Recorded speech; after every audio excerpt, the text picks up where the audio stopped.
Bonjour et bienvenue sur Prima Nature. Je m'appelle Gabin et aujourd'hui je vais vous montrer le champignon, le colibri à pieds veloutés.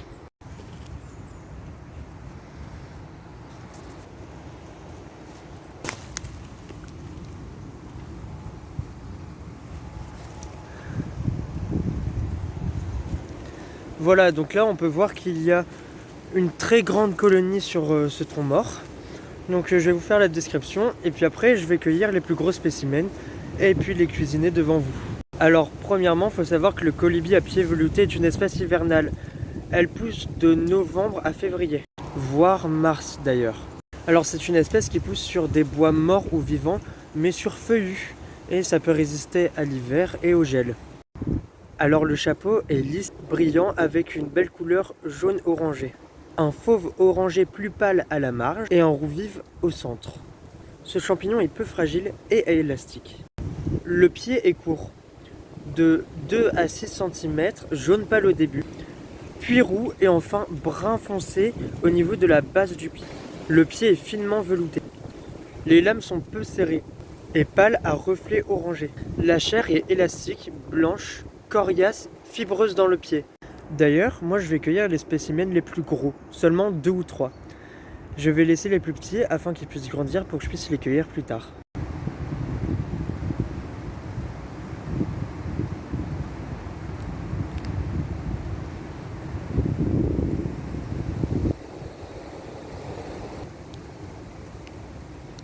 Alors, on peut voir plusieurs caractéristiques. Le pied est déjà très fibreux,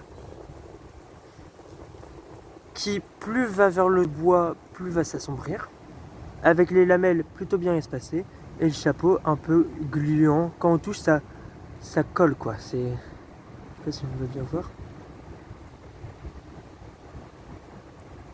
Ça colle, c'est gluant. Donc là, j'ai mes 3 spécimens, et puis on rentre chez moi pour le goûter.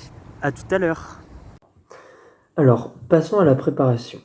Donc en fait, le but, c'est d'enlever les pieds parce que les pieds sont très fibreux et du coup, ça se mange pas trop. Donc j'enlève les pieds et puis après, on va le mettre en cuisson avec de l'huile. Et quand c'est un champignon que vous connaissez pas, il faut tout le temps le manger en petite quantité parce que vous savez pas comment votre corps peut réagir. Même s'il est comestible, des fois votre corps peut plus ou moins mal réagir. C'est comme avec gérer le céleri avec certaines personnes. Il y a des personnes qui le digèrent bien, d'autres qui le digèrent mal. Pourtant, c'est comestible. Donc là, ça va être un peu pareil avec ces champignons-là. Donc voilà, nous avons nos champignons avec le pied coupé. On va passer à la cuisson.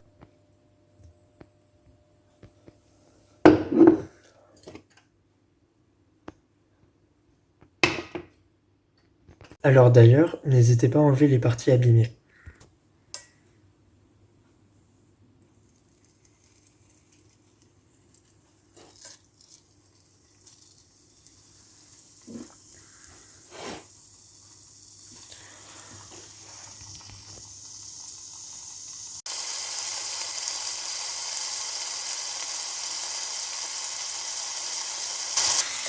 Alors n'hésitez pas à remuer quand même de temps en temps pour que la cuisson soit bien homogène.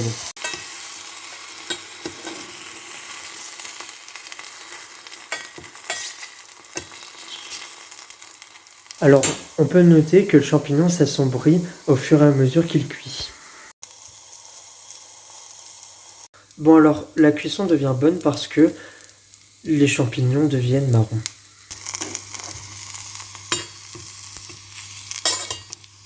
Alors on peut passer à table.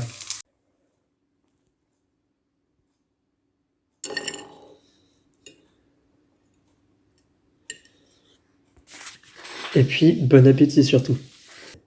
Bon, déjà, à première vue, ça a l'air très caoutchouteux. On va goûter. Le goût est très bon. Le goût est très très bon, je trouve. Un peu caoutchouteux. Ça me fait un peu rappeler... Il y a une petite ressemblance à la matière de l'oreille de Judas. Je vous en parlerai plus tard, mais... Enfin, je trouve. Mais c'est très très bon. Le seul truc que j'ai pas rappelé avant, c'est qu'il faut faire attention aux différents temps de cuisson. Ce que je veux dire, c'est que là, sur les images par exemple, je cuisais en même temps le gros et les 2 petits. Ce que je vous ai pas montré, c'est que j'ai continué à cuire le gros après parce que comme il est plus gros, bah, il a besoin de plus de temps de cuisson. Voilà, c'est juste ça. Comme ça, au moins, tout est bien cuit, puis c'est super.